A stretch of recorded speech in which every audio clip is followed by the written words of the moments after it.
Bonjour et bienvenue dans cette séance de rattrapage de la première séance d'informatique sur le TP4. Alors, petit briefing rapide sur les objectifs de ce TP. C'est de principalement opérer par boucle imbriquée sur quelques exemples que vous découvrirez au fil du TP. C'est surtout un prétexte, ces boucles imbriquées vont surtout être un prétexte pour découvrir une notion importante qui est la complexité quadratique. Je rappelle qu'on a découvert dans le TP précédent la notion de complexité linéaire. Et deux notions très importantes qui vont nous accompagner tout au long de l'année, la notion de correction d'un algorithme et la notion d'invariant de boucle pour prouver la correction d'un algorithme. Pour cette séance, on va se contenter de ce premier paragraphe, là, la recherche d'un facteur dans un texte. On ne va pas faire grand-chose. Je vous rappelle que je vous invite fortement à répondre à ces questions avant de regarder cette vidéo. Si ce n'est pas le cas, faites pause et vraiment, faites-le. Ça ne vous apportera rien de juste suivre la correction sans avoir réfléchi avant. Alors la première question, très rapide, il suffit de recopier et d'essayer. Aucune initiative à prendre, je l'ai déjà mise dans mon Piso ici, que je mets en grand, et on fait quelques tests. Que fait-elle si T et M sont des chaînes de caractères? Alors on essaye. Bonjour, ABC. Ah, j'ai pas compilé, je compile. Ah pardon, elle s'appelle RegFact1, c'est pour ça. RegFact1. Bonjour, ABC, il me répond false. M in T, ça veut dire M est dans T. Essayons peut-être avec un morceau de chaîne qui est dans T. Donc ici j'ai ma chaîne de caractères T qui est le mot bonjour et je teste la chaîne de caractères ONJO. En fait il me répond true, bah oui elle est ici. Donc en fait M in T c'est une expression booléenne qui vaut true si la chaîne M est une sous-chaîne on va dire de la chaîne T. Donc voilà la réponse à la question. C'est ce qu'on appelle la recherche d'un facteur dans un texte. On pourrait dire que cette chaîne-là, ONJO, est un facteur de bonjour. On peut faire d'autres tests. Ça, c'est true, mais si je mets un B minuscule, c'est false. Alors, évidemment, ça, c'est pas satisfaisant intellectuellement. Je mets mon TP en grand parce que tout est caché dans le M in T, en fait. Python fait plein de choses cachées sous le tapis dans M in T. Donc le but, ce serait de réécrire un peu ça de manière plus, on va dire, plus autonome, que ce soit vraiment vous-même qui alliez un peu plus loin dans le détail de ce M in T. Dans un premier temps, je vous propose de travailler avec ce qu'on appelle les tranches, les slices, qui sont dans votre formulaire, qu'on a déjà un peu vu.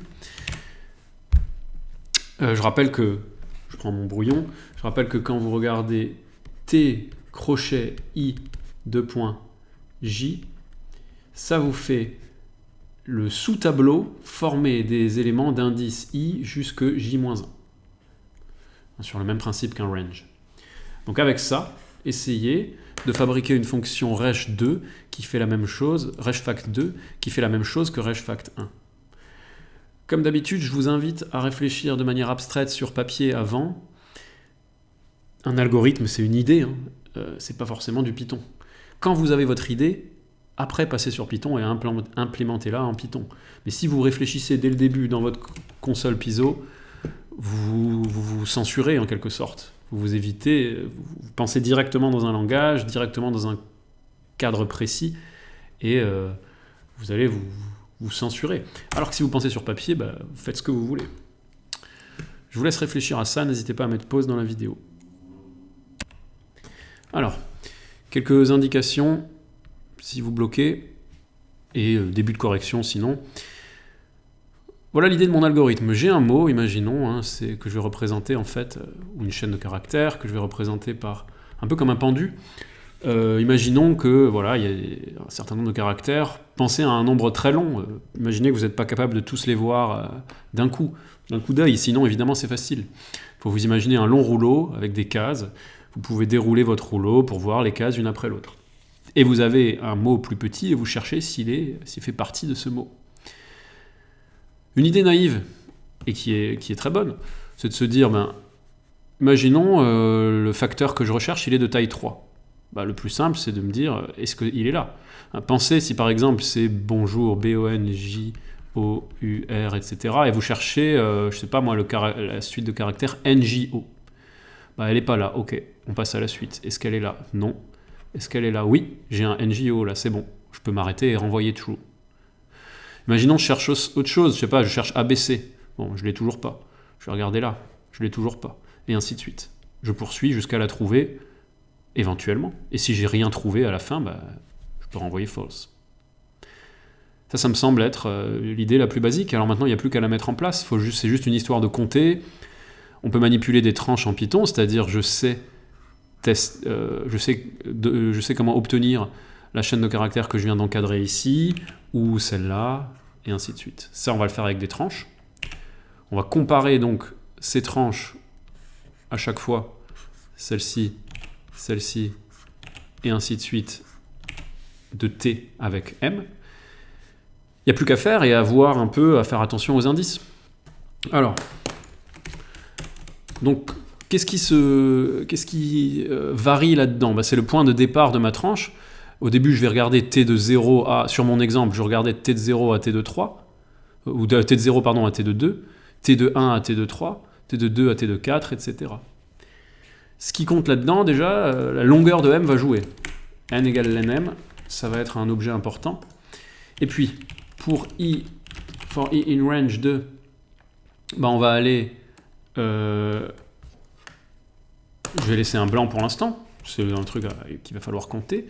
Je vais regarder si ma tranche d'indice IA, je laisse un petit blanc, égale mon mot M, je renvoie true. Et si à la fin de toutes ces comparaisons, j'ai jamais renvoyé true, c'est que M n'est pas un facteur de T et je peux renvoyer false. Il ne reste plus qu'à compléter, là, à réfléchir aux bornes, c'est-à-dire quand je fais sur mon exemple bonjour avec un... allez, on va rajouter des lettres après bonjour, ABC, et que je cherche le mot par exemple OUR de taille 3, quel est l'indice de départ? Il va jusqu'où? Ça va être mon range. Et comment je regarde ma tranche? Je vais de T de I à T de quoi? Faites attention, rappelez-vous que dans un range ou dans cette borne de droite, la dernière valeur n'est pas incluse. Je vous laisse réfléchir à ça, pareil, si vous ne l'aviez pas, et je vous laisse... mettez pause dans la vidéo, essayez de compléter, faites des tests, et on débrief juste après. Alors, on débrief, jusqu'où va l'indice de départ de ma tranche? Quelle est la dernière tranche que je compare? Ici, sur mon exemple, j'ai la longueur de T, l'NT, qui fait 10. Et l'NM, je faisais tout le temps des petites comparaisons avec un mot de taille 3. La dernière tranche que je compare, elle est là. Quel est l'indice ici?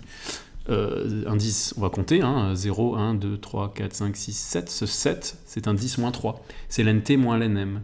Donc je veux que mon I aille jusque l'NT moins l'NM. Donc je mets un NT, l'NM je l'ai appelé N, mais plus 1.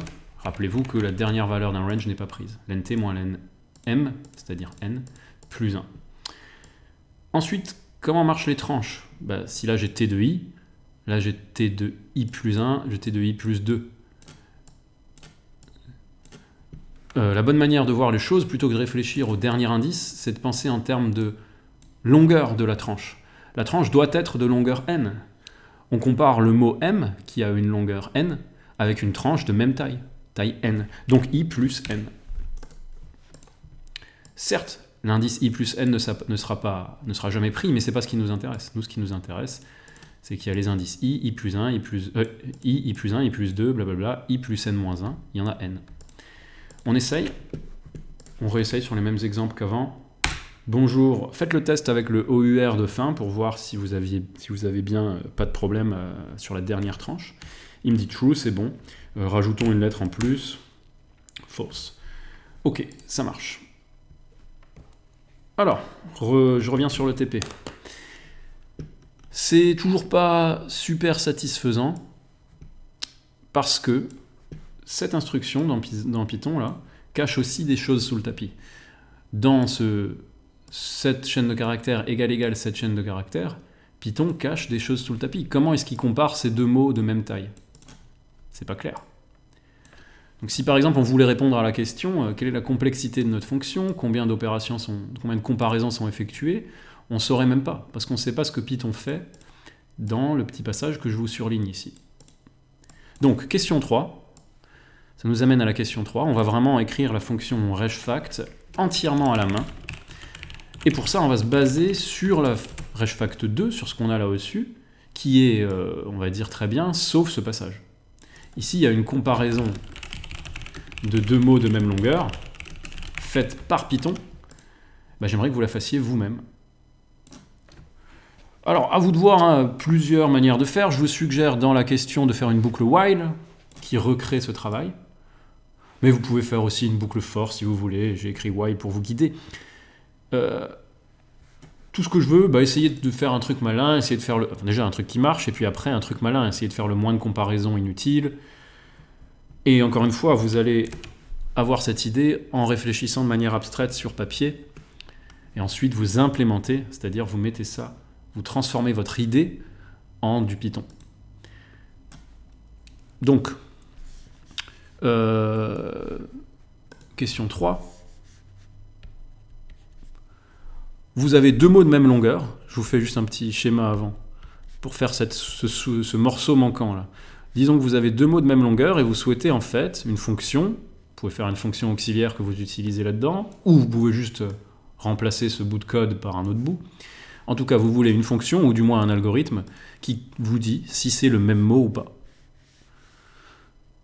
Imaginez, vous ne voyez pas forcément les lettres, ou il y en a trop, vous ne les voyez pas, mais vous pouvez les dérouler. Et voilà, trouvez-moi une procédure qui permette de renvoyer facilement true ou false si ces deux mots sont identiques ou pas. Mettez pause, et pour avoir cette idée, quand vous êtes à court d'idées ou quand c'est terminé, vous remettez lecture et on compare. Alors, une idée naïve, mais qui est très bonne, et c'est vraiment celle-là qu'on va utiliser, c'est de comparer lettre par lettre. Je sais déjà que les deux mots ont la même taille, je ne m'embête pas, et je compare. Est-ce que cette lettre égale cette lettre? Quand est-ce que deux mots sont égaux en fait? Quand toutes leurs lettres sont égales, hein. Donc on commence par la première lettre. Sont-elles égales? Si non, c'est terminé, je peux renvoyer false tout de suite. Si oui, je poursuis. Celles-ci sont-elles égales? Et ainsi de suite, et ainsi de suite. Si jamais je termine avec des lettres à chaque fois égales en haut et en bas, c'est bon, je peux renvoyer true. Si au moindre moment, il y a eu un non, il y a eu deux lettres non égales, je renvoie false. Je ne peux pas faire mieux de toute manière, hein, c'est la définition de l'égalité de deux mots, de deux chaînes de caractères. Il n'y a plus qu'à implémenter ça. Le reste du code, on garde le même. Je vais copier-coller. Hop. Et ici, on remplace ce if par notre idée qu'on vient d'avoir. Je vous laisse faire ça. Il y a une implémentation à réfléchir là, hein. On a eu l'idée toute simple. Maintenant, il reste à utiliser un while à bon escient ou un for. Bref, il faut se débrouiller pour transformer cette idée en un code Python. Alors, voilà la solution que je vous propose. Je vais la mettre en grand à gauche de l'écran. J'ai surligné ce que je viens d'ajouter. Je vais faire un compteur qui démarre à 0. Ce compteur, ça va être en fait le nombre de lettres égales. Tant que, l'indice des lettres à partir jusqu'auquel les mots sont égaux. Au début, je me mets à la lettre d'indice 0. Tant que T de I plus J et M de J sont égaux, je fais la chose suivante. Si jamais j'ai atteint la fin du mot, c'est-à-dire quand J égale LNM-1, c'est bon, les lettres ont été égales 2 à 2 jusqu'au bout, je peux renvoyer true. Sinon, j'augmente J.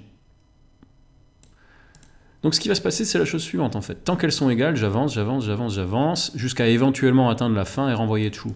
Mais si au moindre moment elles ne sont pas égales, je sors du while.